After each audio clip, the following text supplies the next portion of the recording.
The workshop that we are busy with just now with the ladies is a workshop where we are trying to expose our scientists to people that have walked the journey before. Some of them have been SA WISA awardees, and some of them have been able to win other awards in the space of R&D.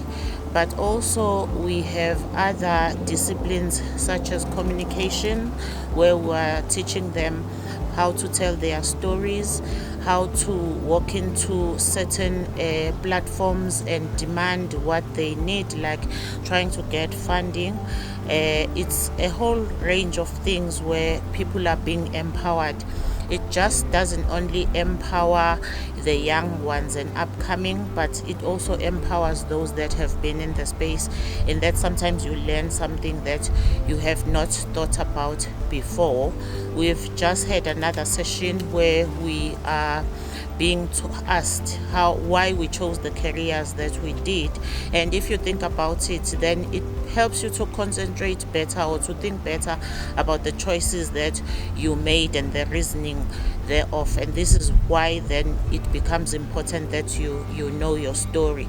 We are in partnership with L'Oréal, which is a part of the private sector, which is pretty important as we are trying to get science, technology and innovation, taking it into government, education, industry and society. This is our mantra, and importantly, working with the private sector is very important in partnering and them covering us in those areas where we cannot, because we know the fiscus, we know that we have funding problems, but it becomes pretty important to partner with other stakeholders, and this is pretty important for us to have L'Oréal.